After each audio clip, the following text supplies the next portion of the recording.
Good morning, Desert Hot Springs. Good morning. It is Friday, May 24th, 2019, and I'm going to be with you here for probably an hour. Don't want to go on too long today, but I want to cover a lot of stuff. Okay, so yesterday, I attended the State of the City address, and wow, it wasn't so much the address that stood out to me. It was the mixer beforehand that I attended in the lobby of the Health and Wellness Center, and that was interesting. I'll go over a bunch of stuff on that. I have the photographs I put on the website on newsanddhs.com, and obviously the bigger story came out this morning is that the police chief is gone. He resigned this morning. We knew that the city council was going to have a special meeting this morning at 7:30, and it sounds like he had already told them he was going to be resigning, and he wanted to, show up and do it formally in front of them at, City Hall or Carl May Center, wherever they met to do this. They probably have to go through. There's probably a process to it. They have to all be accepted or whatever, formally accepted. So that happened this morning. No more Chief Dale Mondary. I only had one conversation with him when I was running for mayor. I went to the DHSPD one day, and I just popped in and said I'd like to meet with him. I'm a candidate, and she said, okay, let me talk to him. And she called me back in about 5 minutes and said, yeah, he'll meet with you. So I came back in about 20 minutes after that, and we sat down for about a 20-minute talk. And he just basically kind of like interviewed me as if what would I do. So it was short and brief, but he was genuine, sincere. Sat there face to face with me, just the two of us in the room, and talked. And what I proposed, he didn't take it and run with it. He heard what I had to say, and then he had to move on, and he moved on for that day. My wife and kids, they had an interaction with him when he first came into the city as the chief. He would go on those what are called Wednesday walks. I don't know if they still have them or not, but my family would go on those. And then when he joined in on a couple of them, I guess to kind of like blend into the community, he went on one of those, or showed up at the start of them, and they weren't too impressed with him. I don't know why, but my wife isn't highly political. She gets whatever information that I kind of feed her in conversations, but she's more into other things, which is what a lot of people are. I understand it, but she's gracious enough to listen to me. But her gut told her that something was a little off. Not that he was a bad guy. It's just that they weren't impressed. I don't know what her feeling was with him. I've only observed his procedure and how he's handled things. Last time I saw him in person, I didn't talk to him, but there was a unity walk in down Desert Hot Springs, and I drove down and I jumped into it as they were walking down Palm Drive, and I'm going to make that into an article at some point with the audio. I recorded a nice long conversation with a woman from the Unity Church group, the Unity Walker. You know what it is? It's the church that took over the Weisel funeral home building. The church, the parish there, the actual hall where they hold. They probably held funerals in there. I don't know, but they worship in there now.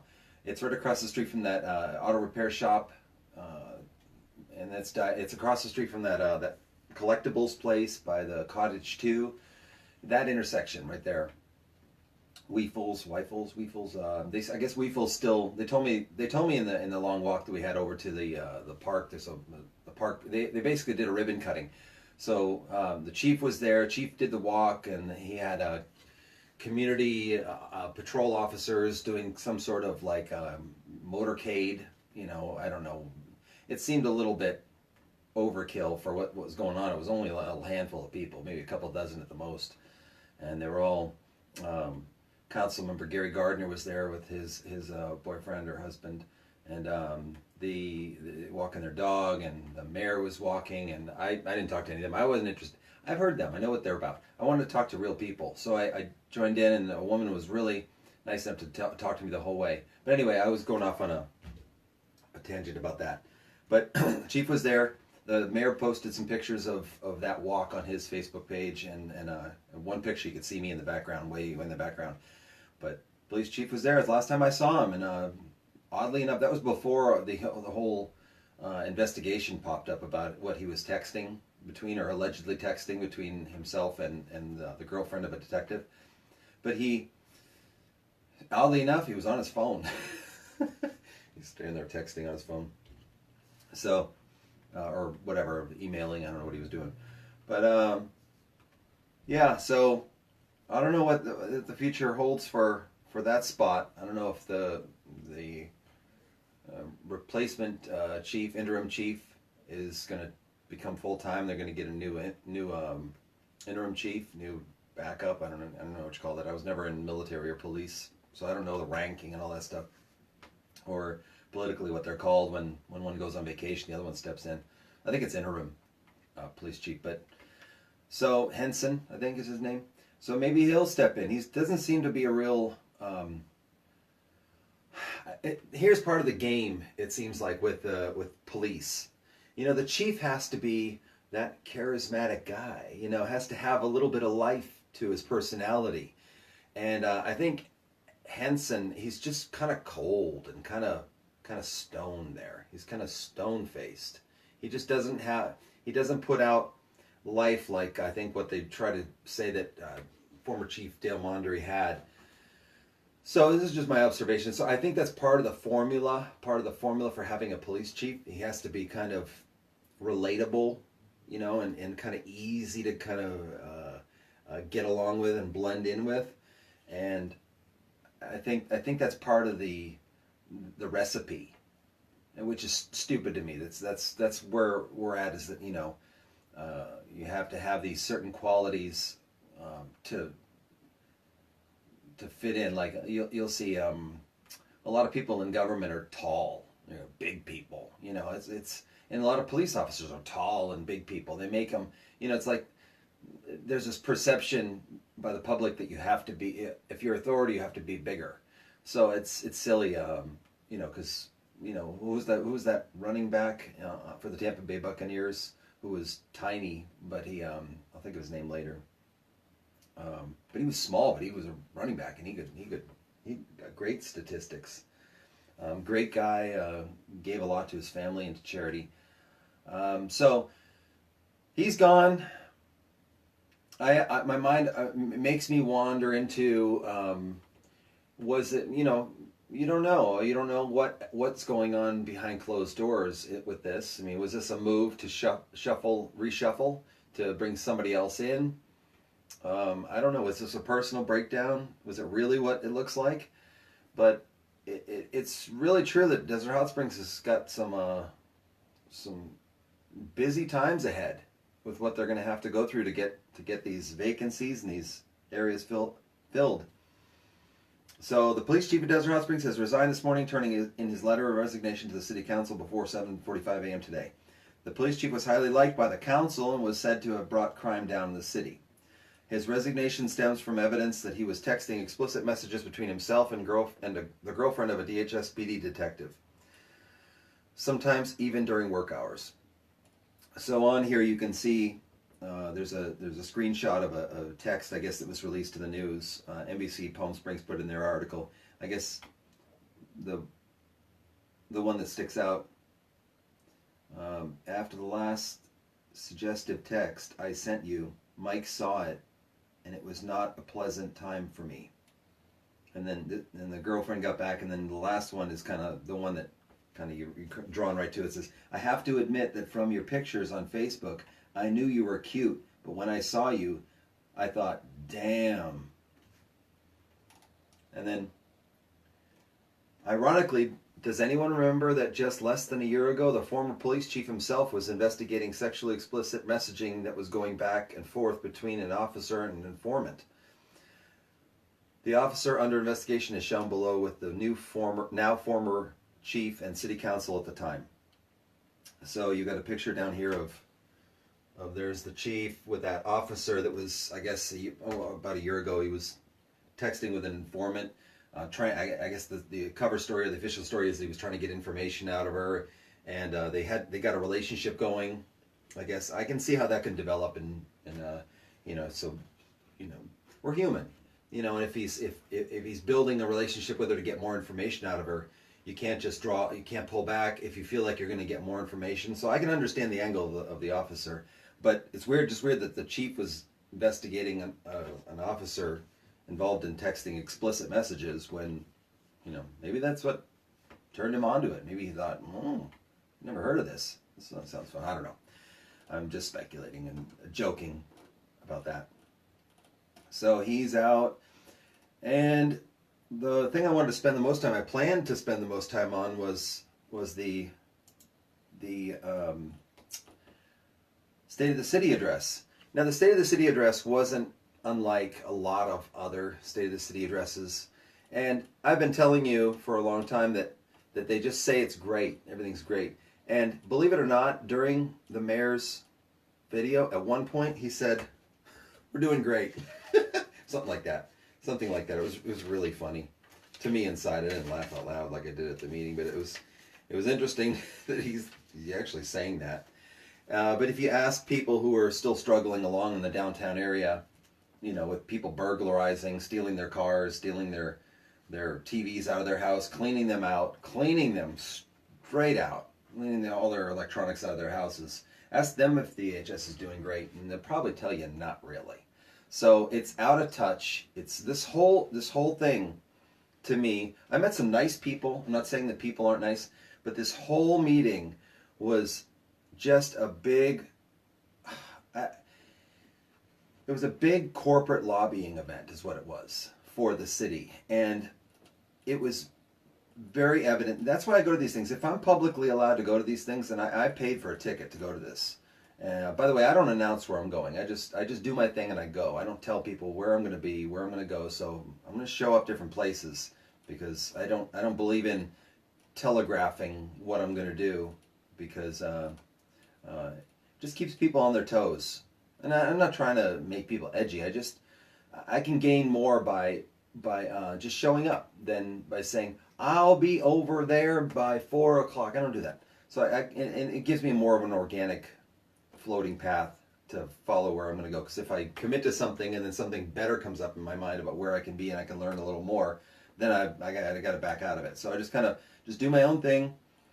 So the photographs here that I took of the this one here is of the mixer beforehand, and this was just a couple minutes before the color guard marched down through the center, because we're close to Memorial Day weekend. It's this week, next Monday. So there's the mixer. I took a high-up picture there were booths all through there, and I went through from every booth. I think I'd hit every booth. I didn't intend to do that, but that worked out perfectly, because by the time I was at the last booth, it was time to go in, or just around that. So I got a file here of all the literature I picked up at different booths, and it was I had some really interesting, stimulating conversations with some of the people there at the booths. But I guess they were all members of the Greater Coachella Valley Chamber of Commerce, and for some reason Sam's Club was there. I guess they're a member of the Greater Coachella Valley Chamber of Commerce. Well, the Chamber of Commerce people were just elated. They were just, I think it's one woman with really bright colored hair. I don't know what her name is. I think she runs the Desert Hot Springs one. She's the liaison for the Chamber of Commerce DHS version, or DHS office.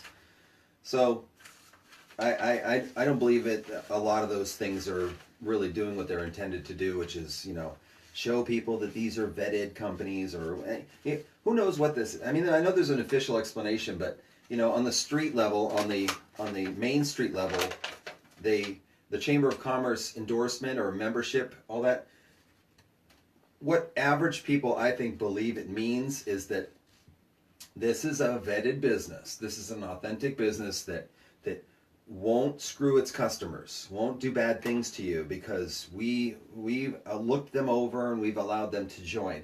That's the layman view, I believe, of the Chamber of Commerce. Now, I know it, people have told me that it means something else. It means that, that, so it's an alliance, and, that doesn't matter to people in everyday life that are just shopping for stuff and using services from people, that you're, the Better Business Bureau endorsed. I have a friend who owns a small business in Thousand Oaks, and he told me that the Better Business Bureau, or Chamber, I guess it's Better Business Bureau, contacted him, and he's got excellent reviews on his Yelp, on his web page, on everything. They're tremendous guys who do great work. So, and their customers love them. Well, the Better Business Bureau called him, and he's a strong guy, and he basically told them to go take a flying leap, because the Better Business Bureau, they wanted to ride his coattails of what he did. So he built this business. He built that following of all those, really happy customers. And then here comes in the Better Business Bureau to swoop in and take credit for that. And it's always that way. You build it, then they hijack it, and they say they did it. It's the same thing. It's just, so that's what I think the Chamber of Commerce on the street level means to me, because they don't get my prices down for things. They don't help me understand, the structure of the product I'm buying, or the people I'm working with. They don't. What good is that? Okay, they've got a little stamp on their website that says we're a member of that. It doesn't convey anything to the average consumer, I think. So they had all these people at this event yesterday before the State of the City, and the city was there, Desert Hot Springs. They gave me something that I told them, challenge me, give me something that I haven't already seen from the city, and they've got what's called the Opportunity Zone. I'm not sure if any of you are aware of that, but it says what investors need to know, and this brought me a clearer picture of the macro, as Russell Betts, which I talked to, says the 30,000-foot view.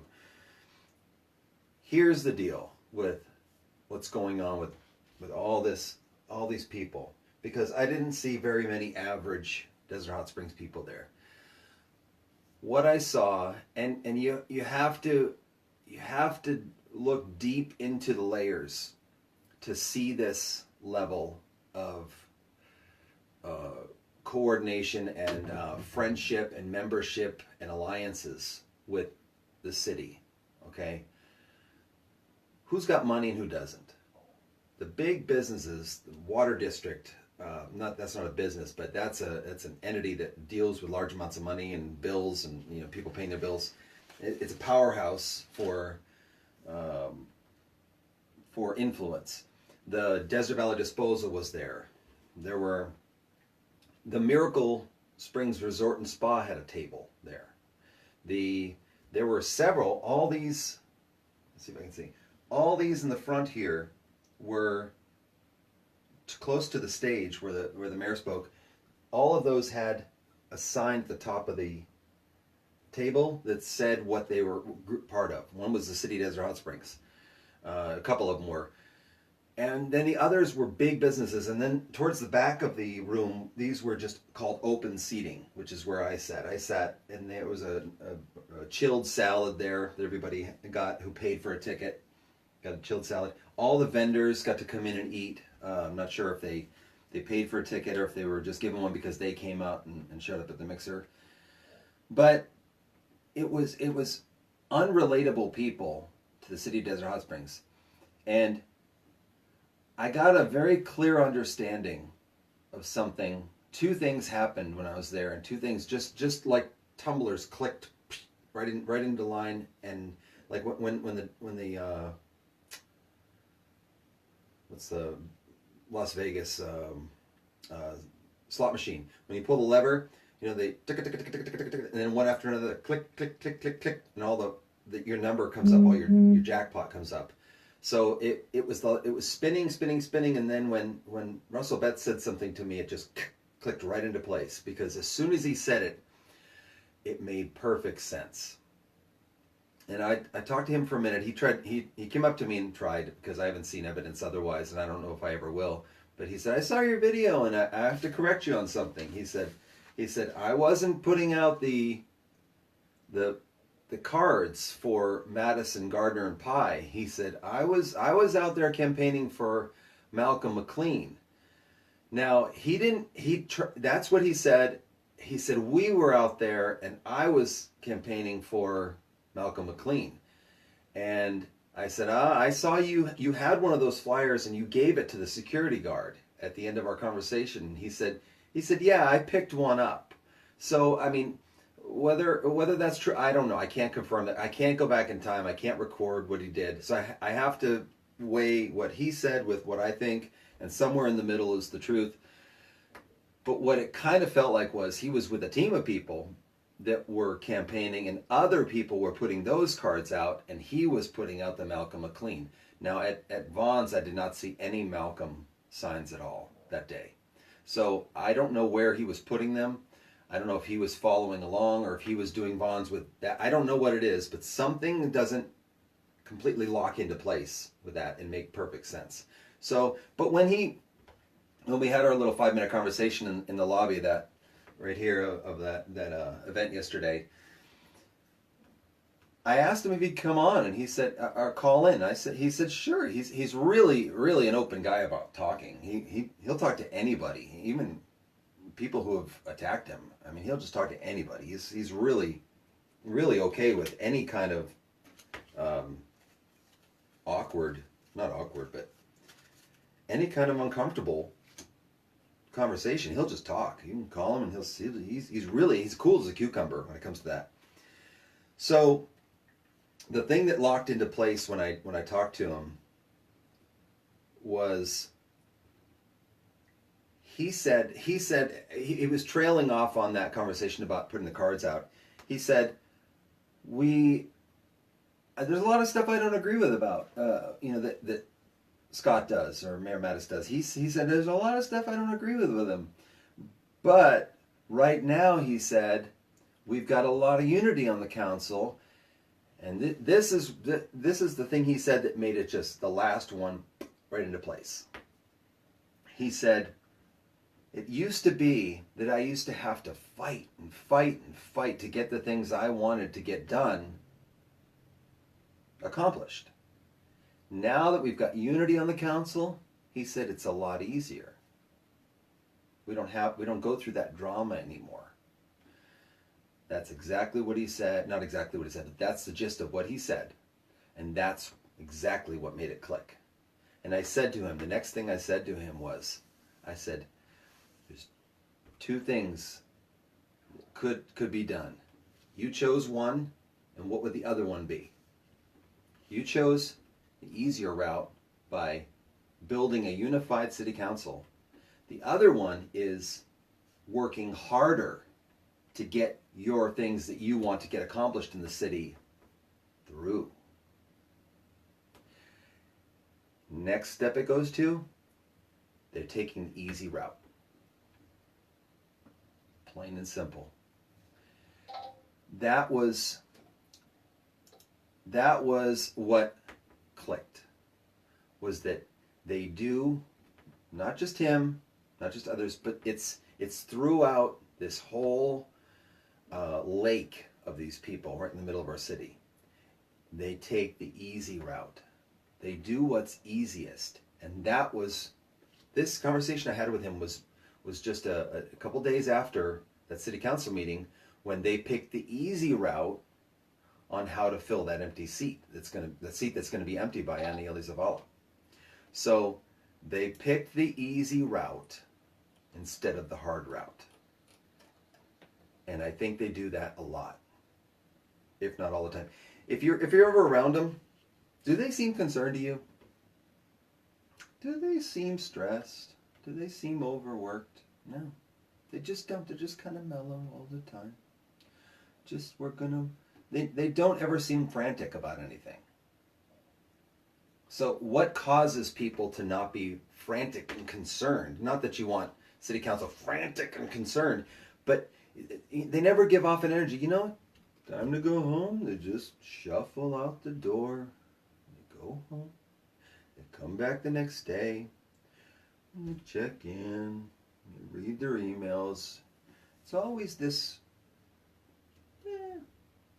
not too concerned. Just doing the day-to-day. You know, it doesn't seem like they're working like extremely hard to get. So, and that fits with what Councilmember Russell Betts said to me. He said, now that we've got unity, I can finally get through the things. Get through the things that I want to get done in the city. If he had resistance in the past and he wanted to get stuff done like that, wouldn't working harder sure, hopping in a car and climbing Mount Kilimanjaro or a Jeep, you can do it, but it's harder to climb it by foot. So creating for yourself an easier route to get the things done that you want to get done is not the only answer. The other one is work harder or prove your case better for what you want to get done in the city. So the fact that he said that told me that that's a bit of the culture that they have there within city government. So we'll see if we can play part of the.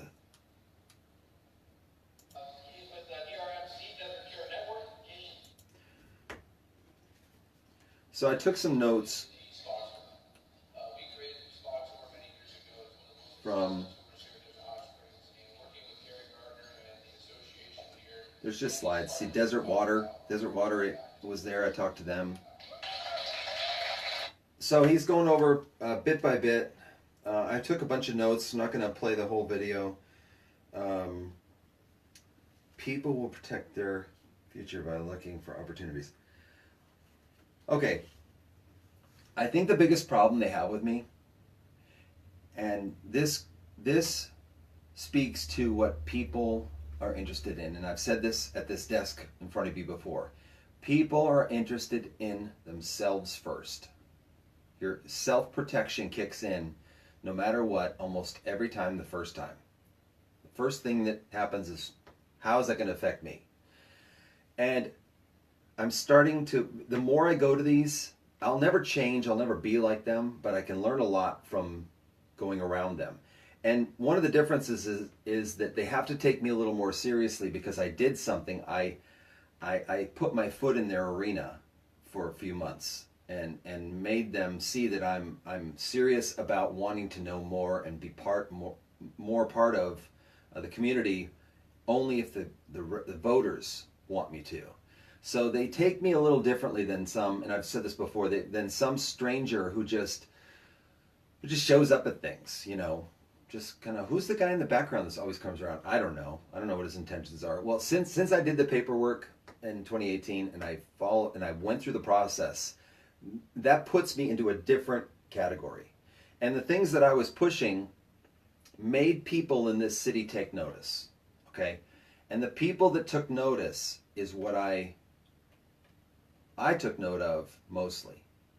And being there yesterday, I was around a lot of the same people that were attacking me or bashing me back in 2018. So I connect it all together. I do it by using what are people's motives? What are people's interests for saying the things that they're going to say and the things that they do say? And it's self-driven. It's driven by themselves. They want something for themselves. So here I believe they saw me as a threat to their profit, a threat to their income, a threat to their opportunities that they've been working so hard to build in this city. Because that makes the most sense. They knew nothing about me, but yeah, they knew I was bad for some reason. And they sense the threat to their livelihood, which it's not going to be. It never would be. But they kick right into default setting. Boom. Up. Protection. And because I have a different view, I think that this stuff can happen in the city. At the same time, stuff can be done in our downtown to help the average person living in the city.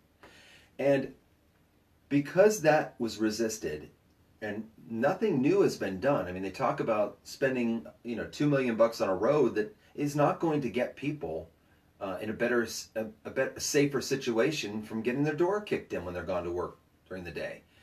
That has to do with having the intent to correct those things. I don't believe that anybody on that council has a real strong intent to fix any of that stuff in the city and get our feeling of community tighter, because of many other reasons. I think that it's actually beneficial to them if it's not really that stable.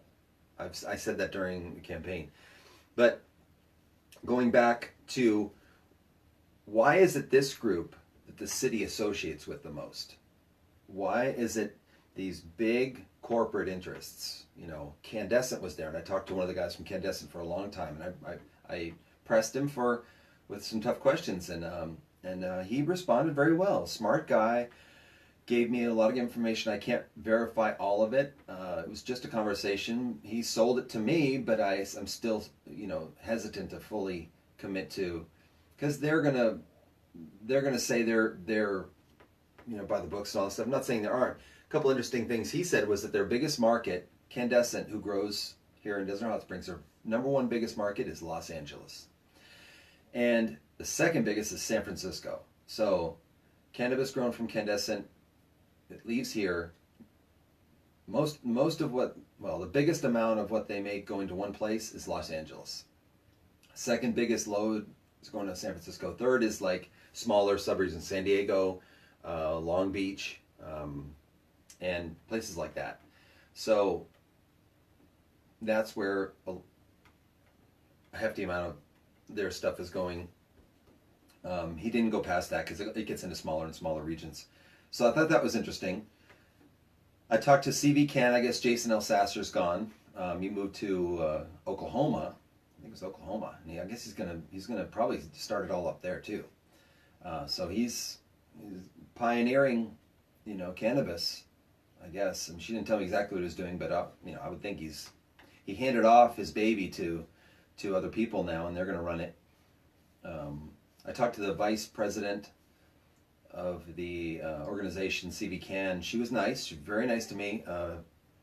Told me some good things about what they're doing, and I still get emails from them about meetings. But everything, they want money for everything. They want a golf tournament. They want money to go to it. I don't need to pay to get information everywhere. I paid to go to this, but it wasn't so much about what he was going to say, because the speech was posted online. I could have watched that, but I wanted to get in there and talk to people. And some other booths I talked to the woman from Coffee over at Mission Lakes Shopping Center. I guess she owns. There's weird. They call it vertical integration. I guess you can't spread out horizontally. You have to integrate vertically. I guess there's some way they've established how to protect your business, because they're breaking federal law and they're doing all this other stuff. I guess or ignoring federal law, I should say. Their business models. She told me she owns Coffee, the coffee shop over there. I guess it's a dispensary or whatever, a store that sells it.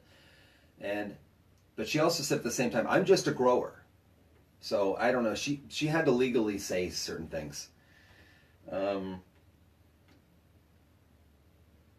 And talked to.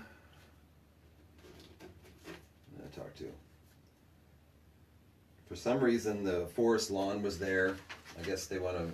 They're not that they want to, but I guess sometimes there's some awkward Coachella Valley Chamber of Commerce members that go out, and not awkward, but I guess she's trying to spread the word about forest lawn, saying plan for your death now. It was a woman from Elder Love. She and I had an interesting conversation about artificial intelligence and robotics and all that stuff, and she seemed like she's really happy it's coming. So, we had a good talk there. There's a Sheriff Chad Bianco is doing a business and breakfast Thursday, May 30th, 7:30 to 9. I had to stuff this in my pocket so it's all bent up. Then Chamber of Commerce page, and then I don't know. I got these St. Elizabeth $1 things. I don't know what those are about. Oh well, ended up in my hand somewhere. And Sam's Club and Desert Water Agency. I chatted with the girl there and said, "You guys are really, getting a lot of heat now or something like that." And she said, "Yeah, whatever." So she wasn't the spokesperson for the company, so we had a good talk, but wasn't too much to pick up. High Road Consulting was there. He was nice to me. I talked to Greta Carter. She was nice to me. She said she's pretty confident they're gonna win in this Mission Springs Water District. I said, I don't think you're going to, and she said, okay, you watch. When we do, she said, will you apologize? I said, of course I'll apologize. I'm wrong sometimes. So that was my first note here: is that people will protect their future by looking out for opportunities, and I think that these people that went to this State of the City, they are looking for opportunities in the city. They're hungry for investment and money making and profiting off the city. They're hungry for that, and I would bet that there are meetings that happen between the city and these business leaders where the city tells them, we got an opportunity for you, and this will be, of course, it's growth with city, blah blah blah. It trickles down to the residents somehow. Gives them another restaurant or gives them another dispensary to choose from, blah blah blah. Does it really hit home and make a huge impact? No, it does for the people who are looking for opportunities. So I saw this as a big lobbying for more business event where the biggest draw was, how can I make money off this city? How can I build a business here that's huge, that will be successful, and have the city open the door for me, have the city provide me with a slippery slide in to making millions off of the city, millions and millions of dollars. I mean, that some of these growers are making millions. Candescent employee told me that MedMen are doing something that he thinks is wrong, and he didn't come out and say that. I asked him something about we're talking about their growth rate is slow and they're giving back to their employees, and he said, unlike what we see MedMen doing, and he said MedMen, and he wasn't bashing them, he was just saying their business model, they seem to be growing too fast, and he said that's what he said, it's opposite of us. He was comparing, he was saying we do this slow as opposed to what they're doing, and he wasn't saying they're going to fail. He was just saying that's a different model. So MedMen, I guess, is a different setup than what Candescent's done. I wrote down, social services is only a false care. The real thing is that the social services gets watered down. Okay, so what this had to do with is the people that, like these people at this, who are hungry for investing tens to hundreds of thousands of dollars to millions of dollars in the city for a return of 10 times, 10 fivefold, threefold, fivefold, tenfold of their money on the long term. They want to make their investment grow here in Desert Hot Springs. They want to put their money in places here. They're trying to put it in here with the city helping them do that. And have to look it up. I'm not sure if that's a bit of a fascism. It's a government corporate relationship that basically the social services part of it. What I was thinking was that the people who have very little in the town, they don't benefit the city council. How do they benefit the city council? The city council has people beating their door down all day saying, we want to put a small amount of money into your city and get back out of it a large amount. We want to invest to grow our money and get more back. That's how businesses work. Okay, you buy some tools, you go out, you start cutting tree limbs for people, and your investment in the tools turns into tenfold that amount of money. So you need the tools to trim those little limbs on the tree for the old lady, and she gives you $100 when you're all done. You buy a pair of loppers for $20, and you now, fivefold your money using your labor. So they want the opportunities, but the people that are clawing at their door are not the people who are saying, we'd like you to help clean up the city and help our our crime rate go down on our street on Chola or whatever they live on. So they sprinkle out some help to them, whatever's left over, and they emphasize that that's what they're about. So I thought that was disingenuous and false. Let's see. What else do I have here? Didn't understand that one. Okay, and then the implication that the mayor brought you the stoplight. You know, there's this intention by city government to make you feel like that everything that you've got they gave you. So it's like the feeling you got from his speech, and you can see these different points when they come up. The mayor brought you your safety. The government basically brings you your safety, and it doesn't. They can't be there, and they can never put a light up at every intersection. So some intersections are going to be dangerous, but they try to emphasize all the time that we brought this to you. We gave you. We provided you. No, the taxpayers paid for it. Taxes pay for everything the city does. That's it. Taxes. Through permits, that's a tax. The development fund, development infrastructure fund, investment fund, those are taxes. Those are taxes that businesses have to pay to build property so that they can have roads fixed later. So everything they spend is your taxpayer money. So you paid for them to do something. They don't bring it to you. You brought it to yourself through them. So he talked about, he said that's what government does. Is we take care of you, or whatever it was, and to paraphrase. He talked about the safety corridor. I think that Mayor Mattis is trying to move up the ladder. I think he's trying to climb, and I think he has his sights set on moving into possibly something in Washington or something in the state level. I think he is. I see too much of I get too much of a feeling that he's setting himself for his goals for something larger. I don't think that I think he goes to too much and knows the game that they play too well to just reside here.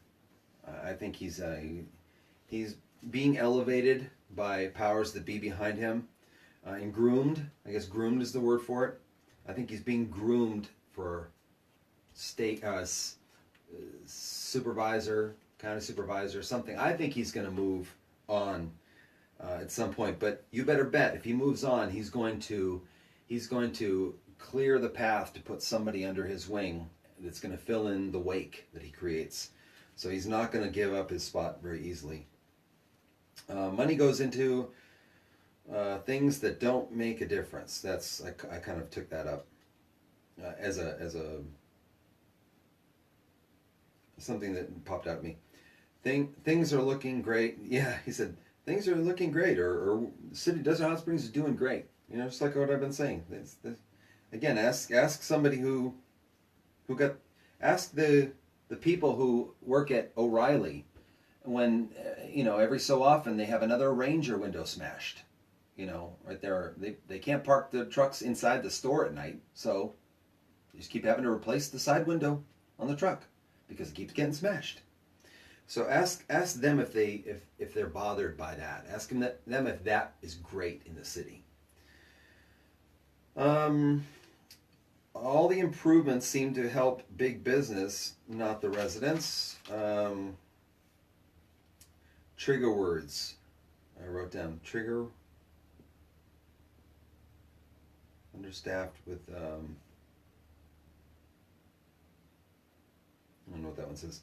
Talk about issues in community with Perez. Oh yeah, he said he had a meeting with Manny Perez, and the way he talks about it, it's like, we had this little summit, and I asked him, what do you think Desert Hot Springs needs?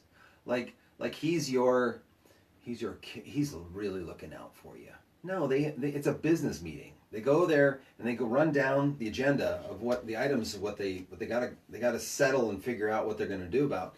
But we talked about issues in the community. Like Mrs. Jones. She's really struggling right now. No, no, it's bigger than that. It's about something different than that. It's about this city's a corporation, and it's about bigger things. It's just the candy coating, sugary. Behind closed doors, these guys are hardcore. Cut things, move things, shift people out, kick them out, move them. It is business.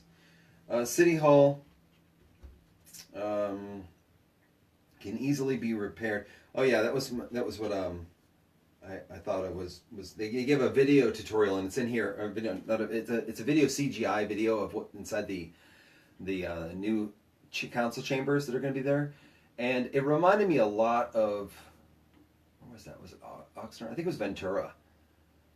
The city of Ventura, California. They have a council chambers that are very similar feel to this. It's kind of like a shoebox feel, is what it looks like this one's going to be. It's instead of the one we have now, which is wide and shallow, meaning there's lots of space in the sides. This one's going to be narrow and long and deep. Okay, so the city council will be way down at the end, and that's the feeling I got from I think it was the one in Ventura when I used to go out and speak at city council meetings. And when you're sitting in the back, you're so far from the city council, and it's just they're just kind of like way off in the distance. So they're completely changing the shape of the room. If that's what we're going off of, is the CGI rendering of the video.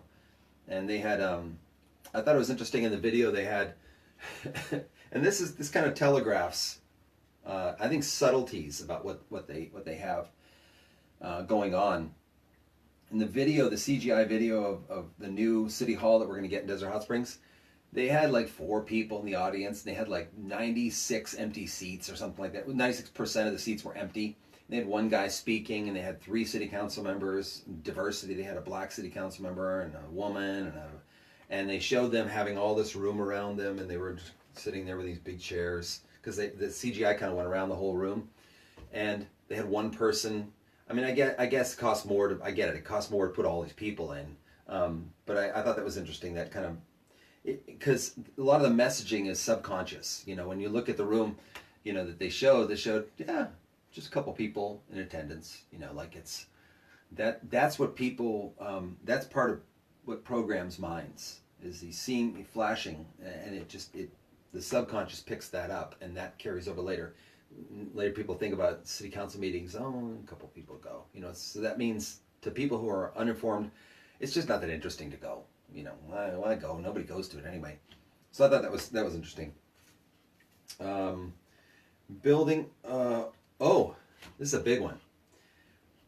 I realized this a couple weeks ago when they put the sign up. The city put a sign up out in front of the city hall that says that this new city hall is going to be opening in fall of 2020.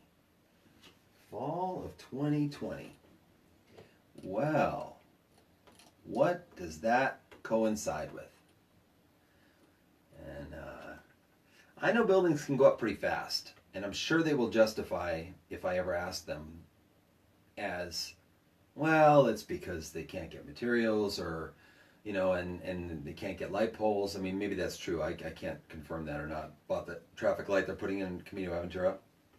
But fall of 2020, just think about that for a minute. What's happening in the fall of 2020 to be right timed with the City Hall grand opening? If you thought re-election, you're right. So, just coincidentally, they're going to have a ribbon cutting just during or before re-election. And who will be standing there right in front looking to be re-elected? It'll be Councilmember Russell Betts, and it'll be whoever fills Aniela Zavala's seat. Those two make another prediction right now. Those two are going to be the main speakers, the ones that are going to stand there and say the most about City Hall. They're going to be interviewed the most on the news, all leading up to their re-election. They're going to be the faces. Mayor's going to take a back seat. Gary Gardner's going to take a back seat and push them. They're going to rotate them up. Just like during re-election for the mayor, he was put in the front, and they had a lot of lapdog news outlets, Desert Sun, KESQ, were doing lots of stories about him. Lots of stories. Oh, the mayor's bringing you new streets, and mayor's going to do this. Oh, the mayor's going to do this. And right before, one of the most ridiculous things that I ever saw about a city council member running, a city councilman running for a man running for city council, was when Gary Gardner got the Obedient News in the Coachella Valley to run a story about his sign being stolen from one of his supporters' houses. I mean, talk about a lapdog media. I mean, I was blown away. They have them on the bat phone, basically. Yeah, Desert Sun, time for a story. This is what I want you to say. Not exactly that, but that's pretty much, it happens so much that that's the routine with it. So you have the city council that is looking to be reelected by 2020. They will be the faces bringing you everything. They'll be the ones who have done everything in the city forever. They are the ones that are going to save you. They're going to be the ones that are going to be all promoted out to the front, because it's all publicity and propaganda and PR, and that's what happens. So you watch. Fall of 2020, the City Hall is going to be brought to you by Russell Betts if he runs again, which I'm assuming he's going to, and then the person that takes any Elizabeth's seat. Those two are going to bring you the heavens during 2020. You watch. Mark my words. Because that's how the game is played. And that's the game that I'm telling you that they play, and they know how to play. That is part of the game. That is a position on the field. So I hate bullies, and I hate rigging of things. I like open transparency and just get the information out to people so that they're better informed and they can make better decisions. I hate that they just play these games. Let's see.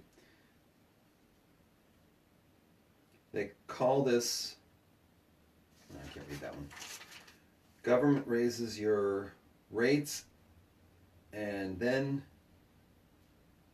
okay, so they talked about the pool that they give you to stay cool. So if your comfort in Desert Hot Springs during the summer is felt, it's because of them. They brought you the pool.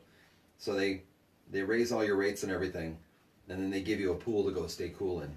So they make it so you can't stay cool in your house by but looking the other way when everybody gets more and more bankrupted by higher costs and everything. Oh, your electric going up, your rent's going up.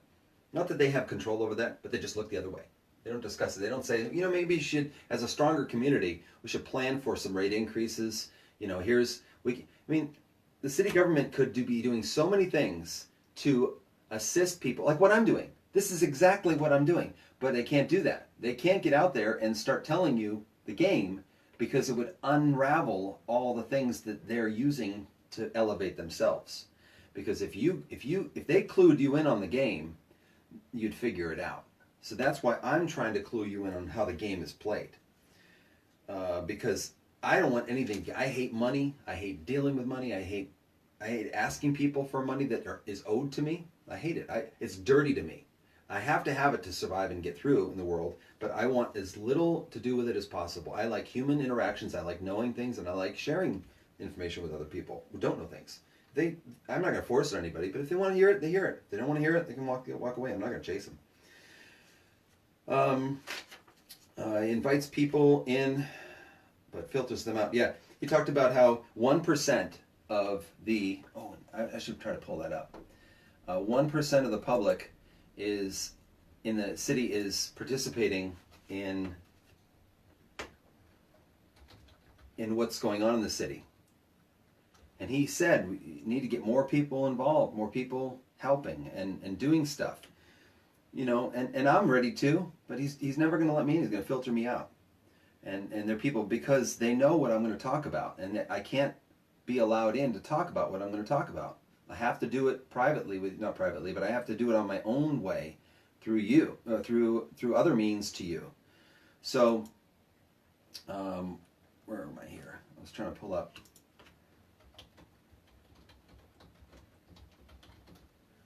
I have a video on here. Let's see if I can find it. Okay, here. So here's the Independent News Desert Hot Springs page, and I made this video. It's only got 52 views, but it doesn't matter. Some don't take off, some do. I don't care. I don't. There's no rhyme or reason to it. It just happens. So here, let me play this clip here. See if this plays. I stopped and had a chat with Michael Picardi before he ever knew who I was. I started this Independent News Desert Hot Springs a long time ago, knowing that eventually I'd get something going with it, but it wasn't time yet. So my computer was updating, so it may not allow me to play this. But if you go to my video, Desert Hot Springs 2017 Annual Tree Lighting Extravaganza, you'll see it right here. Yeah, the computer wants me to restart it. I was updating it before today's show, so that's why I started it late. But if you go to the 1 minute 36 mark, you'll see this little chat I had with Michael Picardi, and he told me they have a saying for what happens in the city that the mayor yesterday pointed out himself. He said it's the same. He said back in 2017, he said, we call it the STP, that do things in the city, that contribute and have an influence in the city. He said the same 20 people. He said the STP. He said we call it the same 20 people, the STP. That's who he said are the ones who are involved the most. And that's kind of a cry, or not a cry, I shouldn't say cry, but when he didn't know who I was, and I was asking these questions, he basically said that, not bragging, but kind of like, that's how it is. So I go to the next level. So why is it that way? Why would it be that the same 20 people do everything? And I believe it's a lot of the reasons why it's that way is because they don't like people of a different opinion in their group. So as long as you conform to their opinion on how things need to be done, you're in the group. If you don't conform to that, they don't allow you in the group. So yesterday when the mayor was talking about the 1% that do all the work in the city, he said that he wants people involved. He said he invites people in to be involved. So, and then he talked about his job. Last thing I wrote was his job. He said, I don't get paid much for what I do as mayor here, but he said, so I have to have a real job. My wife has to have a real job.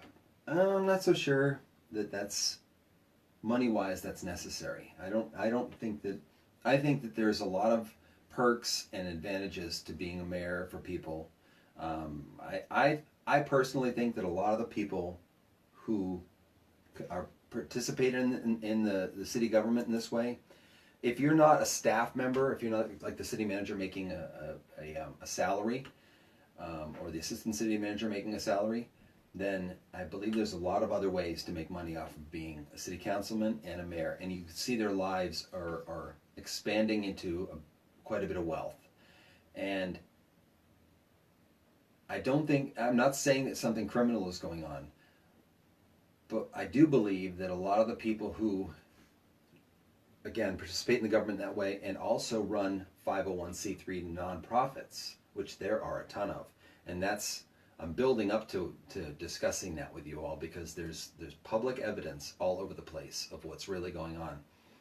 And so you have all these 501c3s and you have these city governments. I believe that their jobs are kind of like what they call a beard. Okay, it's the cover for what they're really doing. And again, I'm not saying I think criminal things are going on here. I believe it's about public perception. I think that if the public believes your day job is your income, but you have all this other income coming in from other areas that are legal, but you don't want to talk about because it would reveal more of the game, more plays in the game to the public, then you set your public life up to be viewed a certain way so that people don't ask questions. And I believe that a lot of the careers or jobs that people have in this way, I believe that a lot of them are really just to look like they have a job. But I think that's very little of their time is spent actually doing that kind of work. I think comparatively, I think their income is small from that source compared to what it is from other sources. And I'm not saying illegal sources, I'm saying other sources that they don't quite telegraph and telecast and broadcast to you. So that's kind of a wrap up. I'm sure that the whole politics thing is going to get exhausted. And when big things happen in the city, like a big accident, or which I hate to say is going to happen, but just like the on a Friday during Coachella, the highway patrol basically parks, and the ambulances park close to where they expect accidents to happen. At this point, there are hot spots on the roadways where accidents happen on Fridays, Saturdays, Sunday nights, whatever. They know they can plan for a certain number of accidents, and they don't know who it's going to be, and they don't know what vehicles are going to be involved, but there's going to be accidents. There's going to be rear-ending, there's going to be rollovers. It just happens. And so just like those things are anticipated, in the city Desert Hot Springs, we're going to have probably another pedestrian get killed in the next 5 years. So, those types of stories I plan to cover when they happen. Right now, there's a lot going on politically. There's the police chief resigning. There's the state of the city. There was a city council meeting. There's Aniela Zavala leaving. So there's a lot politically going on. So once that kind of cools down a bit, I'm going to move into doing some man on the street stuff, and we're going to analyze what people respond to me with. We're going to ask them questions that are interesting and see what their response is, and you're going to get an idea of what people in Desert Hot Springs are informed about and what they're not informed about. I'm going to go into some small businesses and try to get them some recognition. So if you want to email me with any businesses you want me to go into and do a little story about them. I'm not going to tear people down. I'm just honest. If something doesn't taste good, I'll just say, I wasn't impressed, but it seems like they had brisk foot traffic, things like that. So if you want to email me with any suggestions, if anybody has a business, wants me to go interview them, put it on my rinky-dink little page, my website. For now, hopefully it'll get bigger and get more traction. I'm just trying to be genuine and honest, and I think that's the angle I've always taken, and that's the one I'm taking now. Just being me. I'm not going to be a chump. I'm not going to. Hopefully, I'm not going to put myself in a situation where I have to apologize for much. I'm just going to think everything through, do it slowly, and keep trying to get information out to you. So, steverjgibbony@gmail.com is my email. steverjgibbony@gmail.com if you want to send me some tips on businesses that want to be spotlighted. What can it be? Mobile car wash? I don't know. Whatever small. I like small businesses. So if you're we know what the programmed answers are going to be from the Del Taco. If I want to interview the Del Taco manager, what's that going to? Everybody's been in one at least. Seems like. The other thing is, I'm hoping to have a guest or two this weekend on the interview series that I'm doing, and I've got some feelers out there. We're going to see what happens. It's Memorial Day weekend, and I'm going to see if I can get you an interesting guest. Working on that now. So next broadcast will be Monday morning, except if I get an interview series done this weekend. So excited, doing some fun stuff. It's fun. This is fun. You should do this. You should start something like this. Everybody should. Everybody should give their view on how things are happening, and then the more sources of what people think is happening together that people can see, their view will be a little more balanced, a little more interest, a little more fed with some different points of view, and they can meet somewhere in the middle. You take one way, the other way, and somewhere in the middle is where people will float. You can't be hard one way or hard the other. So I won't go over any Yahoo news. There's a lot going on geopolitically. The fighting between Trump and Pelosi and all that stuff, and there's Theresa May is going to resign, the Prime Minister of Britain. So, and Boris Johnson, a Libertarian candidate, which I would align more with Libertarian. I like Libertarian direction, views on things. Don't come after me if I'm not the problem. I want my rights and you get your rights. I'm not going to interfere with you. You don't interfere with me. So a lot of that, news is going on, but we won't go into that. I've been going on long enough today. So with that, I'm going to sign off, and as we always do, we'll see if I can go back to the main page before I get up. News in Desert Hot Spring, newsindhs.com. Newsindhs.com. Go visit the site, share it with people, copy the links, put it on your Facebook, and get this information out to people. My articles are going to get a little longer as I go. I'm trying to get a rhythm, and once I get a rhythm, I'll be able to write a little longer articles. Some of them are a little longer, most of them are kind of short. So I plan on those getting longer with a little more information. Newsindhs.com. Newsindhs.com. You got free dive-in movie tonight if it's hot enough. May 25th. You got, what else we got? Monday, the 2 Memorial Day events. One's at the VFW, one's at the Veterans Park. So, Desert Hot Springs, until Monday, or if I see you on this weekend, have a great weekend. Newsindhs.com. Newsindhs.com.